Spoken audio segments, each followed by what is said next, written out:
Of all the photographs taken in the 20th century, few are as haunting as the one taken aboard Air Force One on November 22, 1963. In the center stands Lyndon Baines Johnson, his right hand raised, taking the oath of office. To his right, a shattered but composed Jacqueline Kennedy, still wearing her blood-stained pink suit. And just behind Johnson, almost peeking over his shoulder, is another woman. Her face is a mask of shock, concern, and a terrifying new awareness of the weight that has just fallen upon her husband and upon herself. This is Claudia Alta Lady Bird Johnson. To the world, she would become the quiet, supportive wife, a gracious hostess with a soft Southern accent who wanted to plant flowers along America's highways. She was seen as the gentle, stabilizing force behind a volcanic, often crass and brilliant president, a sort of national mother figure, tending to her garden while the men ran the world. But that single image and the simple narrative that grew around it is a profound disservice. The woman in that photograph was not just a spectator to history. She was a silent partner, a shrewd businesswoman, a political strategist of immense courage, and the keeper of secrets that would have broken many others. This is the story of the woman who was always there, in the shadow of greatness and scandal, whose quiet intelligence and iron will were the hidden engine of a political dynasty. A woman who, far from being a simple mother in the waiting, was one of the most complex and consequential first ladies in American history. To understand Lady Bird, you must first understand the world that made her.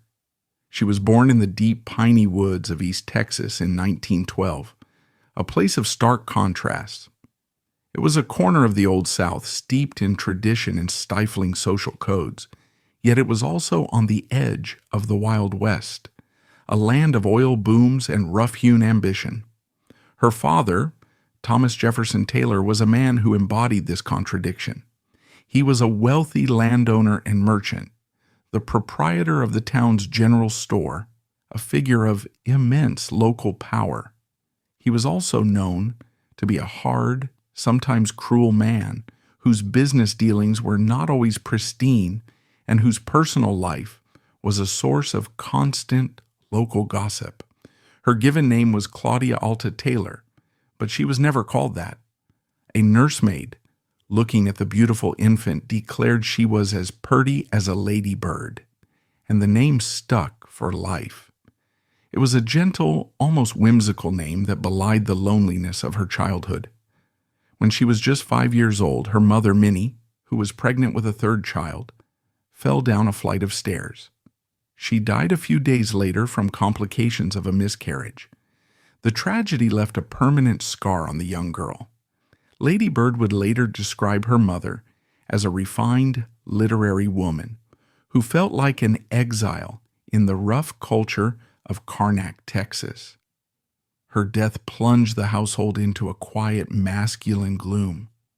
Raised by her stern father and a loving but distant aunt, Lady Bird turned inward and to the outdoors. The forests and bayous of East Texas became her sanctuary. She would spend hours alone paddling in Caddo Lake, observing the wildflowers, finding a peace and order in nature that was absent from her own home. This wasn't just a hobby, it was a lifeline. It instilled in her a profound, almost spiritual connection to the land, a connection that would later define her public legacy. But it also reinforced a deep-seated shyness and a feeling of being an outsider in her own life. While other girls were learning the social graces, Lady Bird was learning botany and reading voraciously. She was intelligent, studious, and determined to escape the confines of her small town.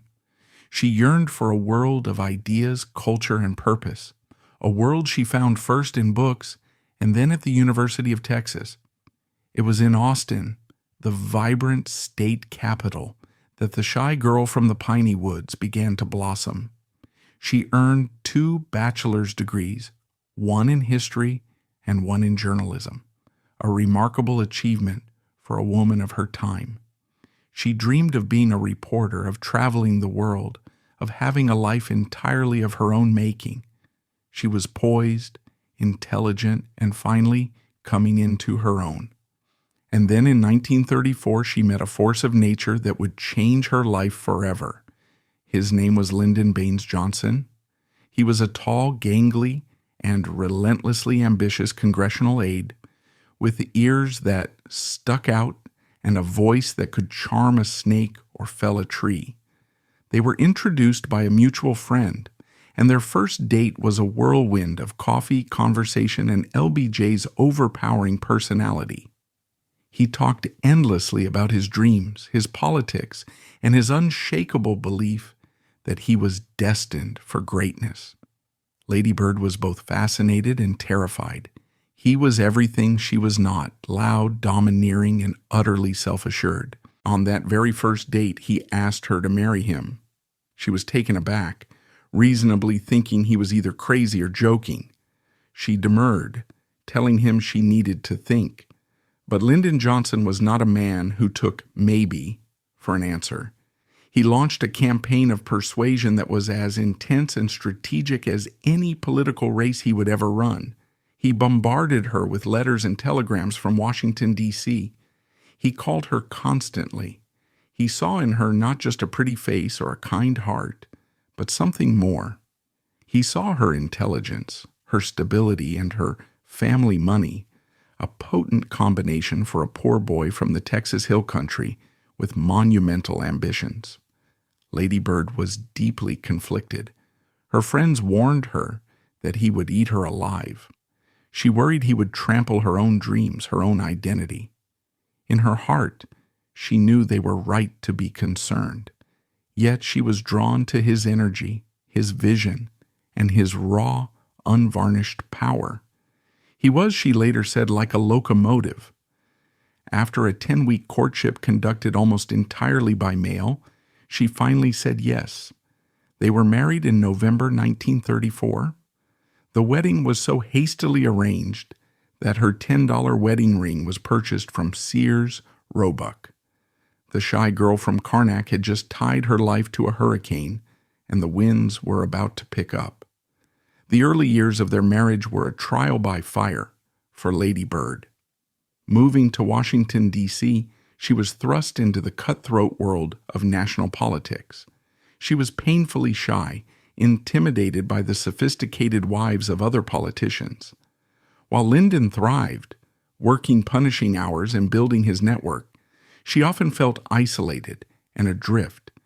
She suffered 2 miscarriages, deepening her sense of personal grief and failure. Lyndon, while not unkind, was a demanding and often thoughtless husband. His entire world revolved around his career, and he expected hers to as well.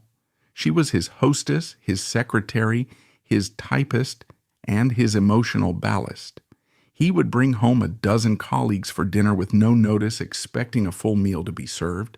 Lady Bird, ever dutiful, would oblige.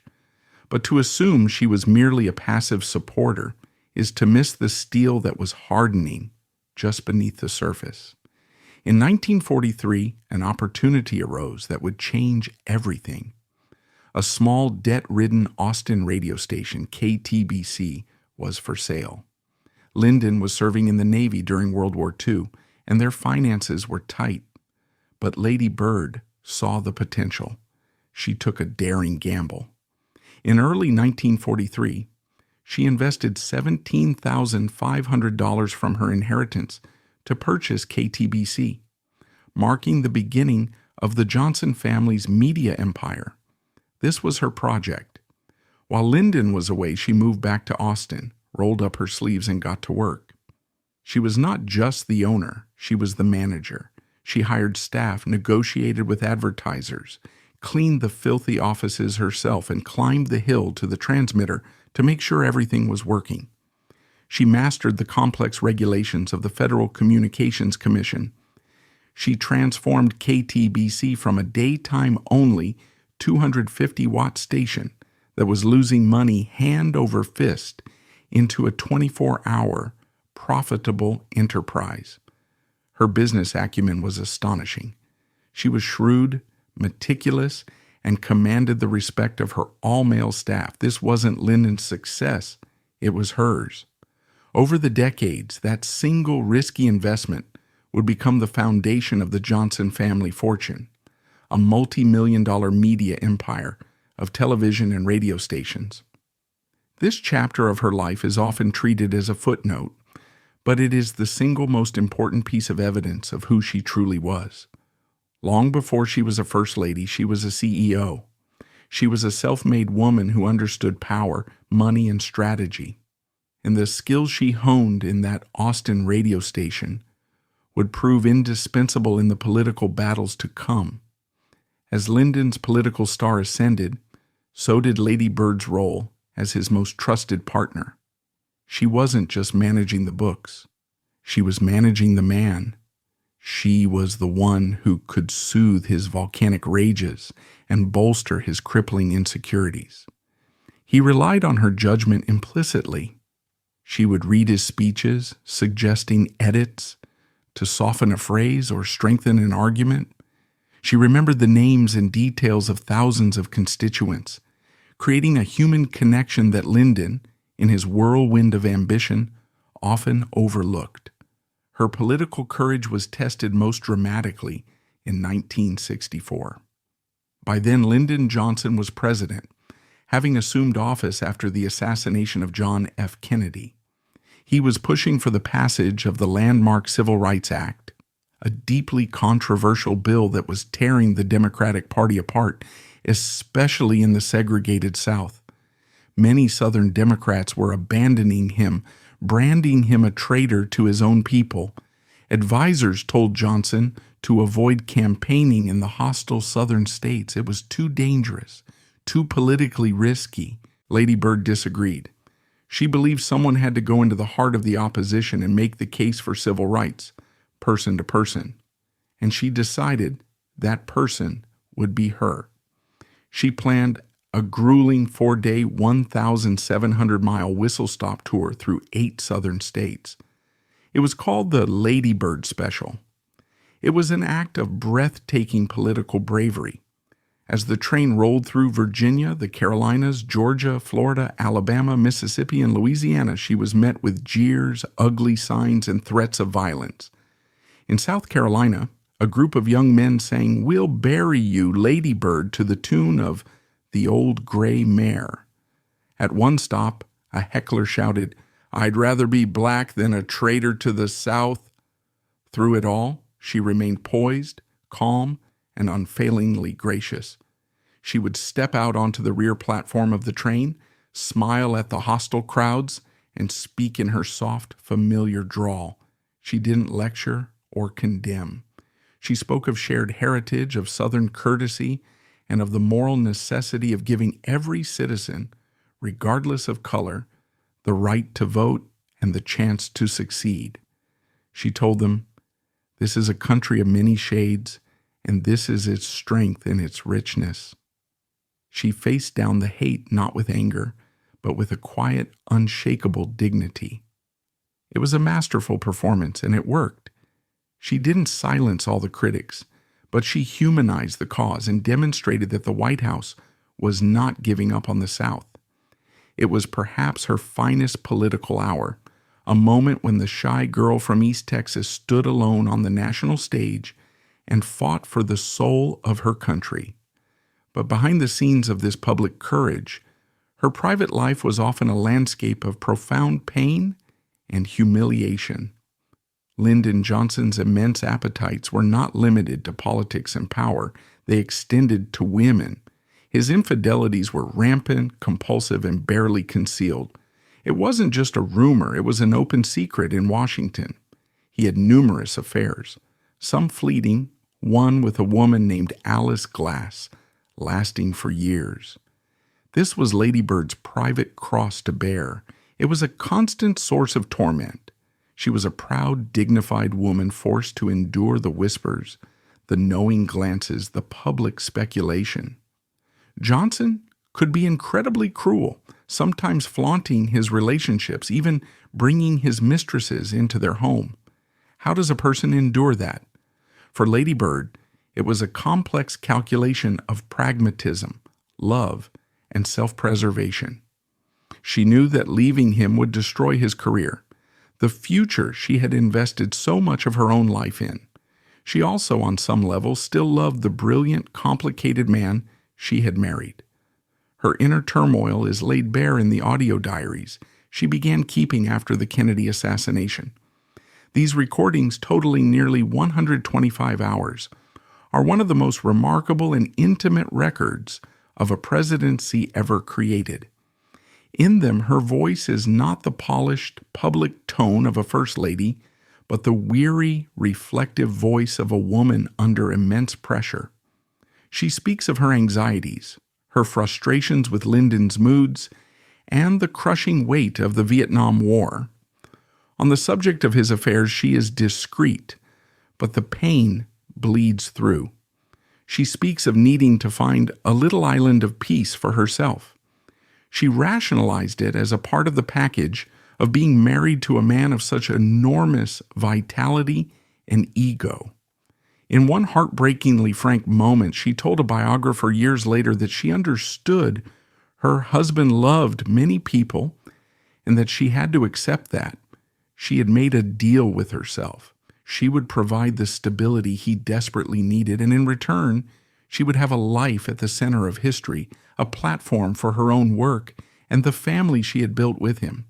It was a painful, pragmatic bargain, a testament to her incredible resilience, and a secret she guarded with ferocious loyalty. When she became First Lady in her own right after the 1964 election, she was determined not to be a mere social director. She wanted a project with real substance, one that would be her own. She found it in the landscape of her childhood. She announced a campaign for the beautification of America. On the surface, it sounded quaint, almost frivolous.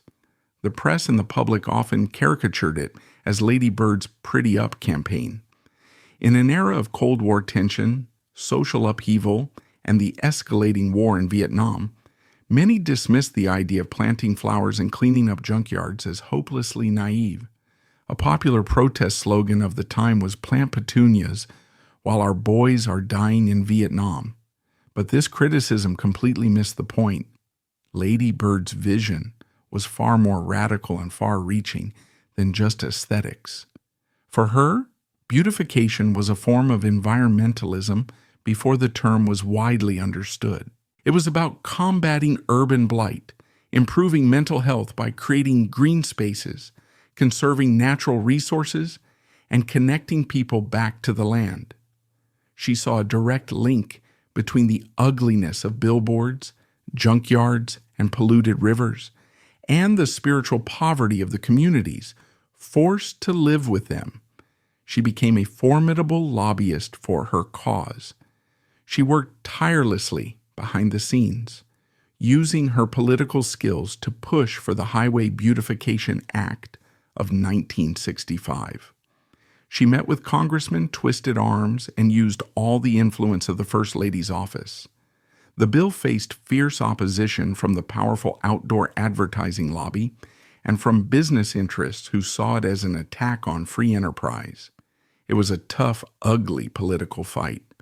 But Lady Bird, the quiet woman who loved wildflowers, proved to be as tough as any politician on Capitol Hill. She won. The act, while a compromise, was a landmark piece of legislation that led to the removal of thousands of billboards and the creation of scenic parks and wildflower programs along the nation's highways. The fields of bluebonnets and Indian paintbrush that line Texas highways today are a direct, living result of her work. She was a pioneer of the environmental movement, using her unique platform to make conservation a national priority. The Johnson White House was a paradox. It was the birthplace of the Great Society, a breathtaking series of programs that included Medicare, Medicaid, the Voting Rights Act, and massive federal aid to education. It was a time of incredible progressive achievement, yet it was completely overshadowed by the quagmire of the Vietnam War. The war tore the country apart and ultimately destroyed Lyndon Johnson's presidency. For Lady Bird, these years were agonizing. She watched the man she loved, a man who wanted to be remembered as the greatest domestic president since FDR, become reviled and hated. She saw the toll it took on him, the sleepless nights, the rages, the deepening despair. Her diaries from this period are filled with a sense of impending doom. She writes about the protesters chanting, "Hey, hey, LBJ, how many kids did you kill today?" just outside the White House gates. She felt trapped, writing, "I feel as if I am walking on a tightrope over a very deep canyon." She tried to be his rock, to offer comfort and counsel, but she knew the war was an unstoppable tragedy. In March 1968, with the country in turmoil and his popularity at an all-time low, Lyndon Johnson went on national television and shocked the world. He announced he would not seek, nor would he accept, the nomination of his party for another term as president. Lady Bird had helped him write the speech.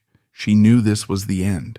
As he spoke the words, she felt a complex mix of relief and profound sadness.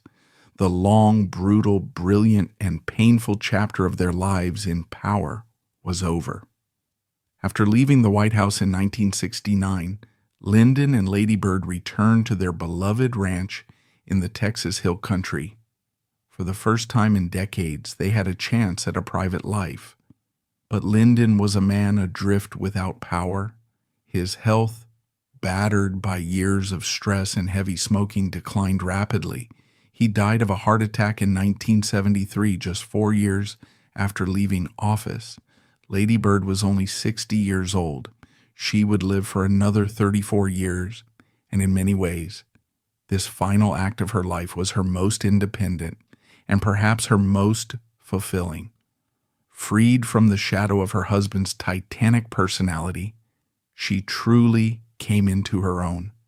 She continued to manage the family business, expanding it and ensuring its success, and she dedicated herself to the causes she loved.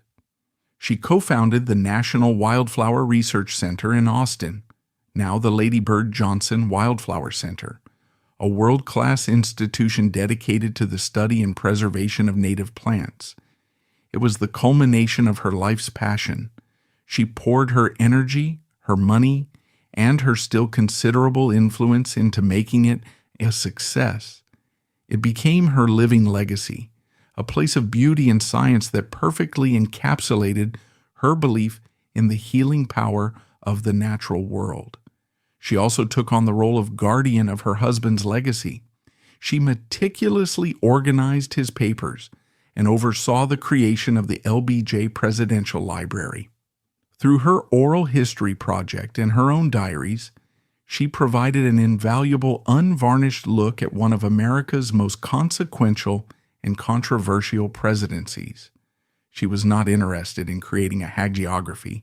She wanted history to see Lyndon Johnson as she did: brilliant, flawed, compassionate, crude, and utterly human. She understood his greatness and his failures with a clarity that no one else could possess. In these later years, the grace and strength that had always been there became her defining features. She was a revered elder stateswoman, a living link to a turbulent era. She rarely spoke of the private pain she had endured, but carried herself with a quiet dignity that commanded universal respect. Lady Bird Johnson's story is a profound lesson in the nature of power, partnership, and resilience. She was a woman of her time, operating within the strict social constraints placed upon women of her generation. She chose to work through her husband to make his ambitions her own, but within that framework, she carved out a sphere of influence and a personal identity that was entirely her own. She was the shrewd businesswoman who created a fortune the courageous campaigner who faced down hate, the visionary environmentalist who changed the American landscape, and the meticulous historian who preserved a crucial chapter of our past. She was not a victim of her husband's excesses. She was a survivor who made a complex and difficult choice. She chose to weather the storms of his infidelity and his volcanic temper in exchange for a life at the very center of history. She played the long game, and in the end she outlived the scandals and the controversies, her own legacy shining through, clear and bright. The wild flowers that bloom along the highways, the green spaces that offer moments of peace in our bustling cities. These are her quiet monuments. They are a reflection of the woman herself, gentle on the surface, but rooted in an unshakable strength. She was the still, quiet center of a political hurricane, the woman in the shadow who was all along a force of nature in her own right. Her life is a reminder that the most profound influence is not always the loudest, and that true strength often lies in the quiet courage to endure, to build, and to make the world just a little more beautiful than you found it. That's a wrap for today's video. If you enjoyed it, smash that like button, drop us a comment below, and don't forget to subscribe so you'll never miss our new content. Thanks for watching.